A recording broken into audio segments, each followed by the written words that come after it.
Hi, Professor Gerald Friedman, Department of Economics, University of Massachusetts at Amherst. And we're here today to talk about the spread of the crisis, the way the crisis spread from the United States to the rest of the world. Because it did. What started out as a crisis in the U.S. housing market, spread to the whole U.S. economy, and then to Europe, to China, to India, throughout the world. And in many respects, while this course is focused on the United States, in many respects the worst of the crisis is outside the United States. And that's something for us to keep in mind sometimes, at least. That we sneezed and there were parts of the world that caught pneumonia, where the suffering coming out of the economic downturn in the United States is really devastating and deadly.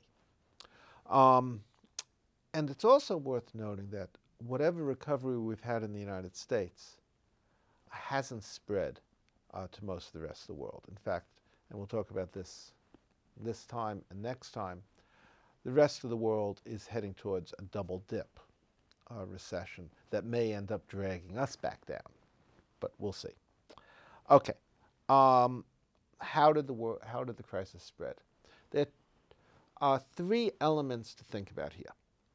The first is the role of the United States economy in the world economy under neoliberalism.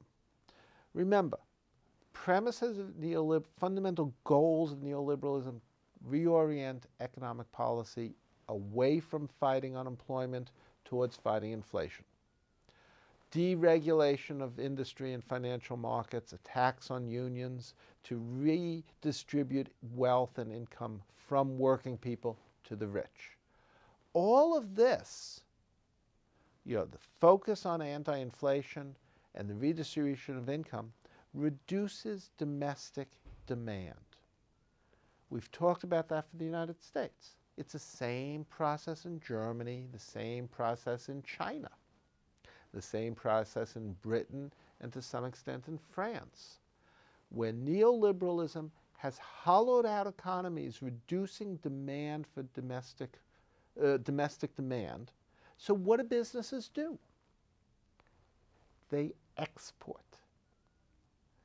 So the United States has become, under the neoliberal regime, the United States became the consumer of last resort. By the 2000s, we were importing 5 to 6 to 7% of our net imports were 5, 6, 7% of our gross domestic product.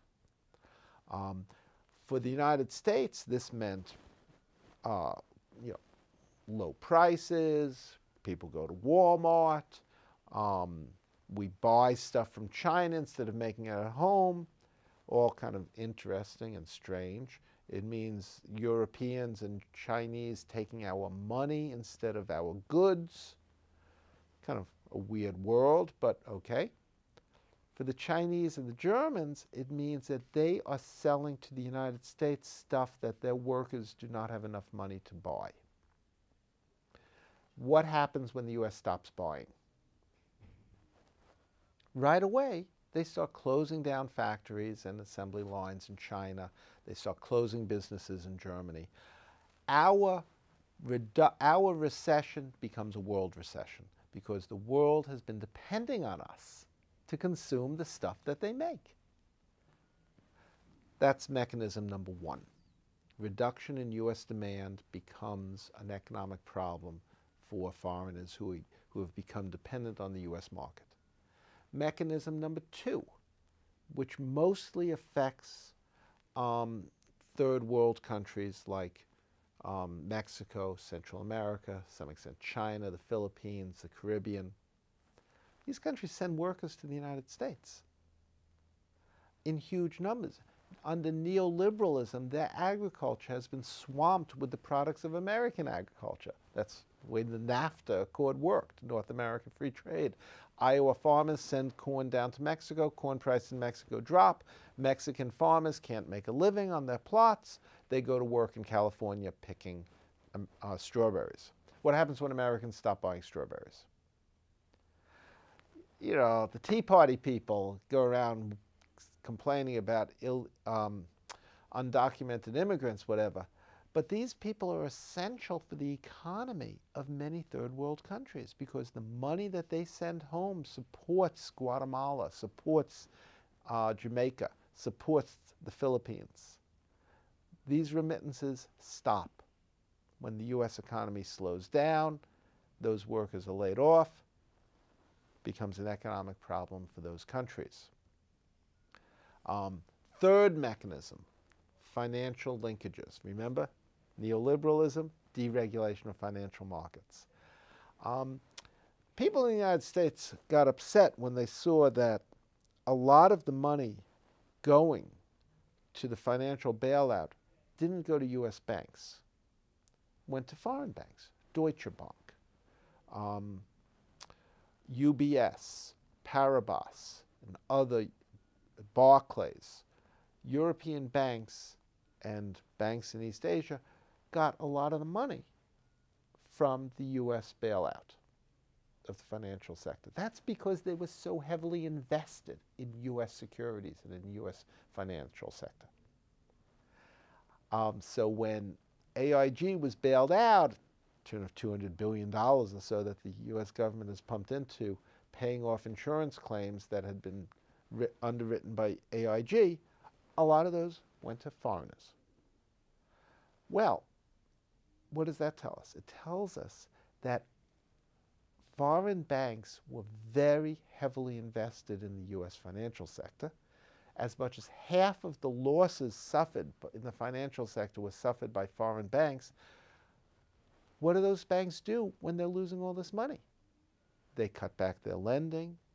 They have runs on their banks. So what begins as a U.S. financial sector crisis becomes a British financial sector crisis, a German, a French financial sector crisis.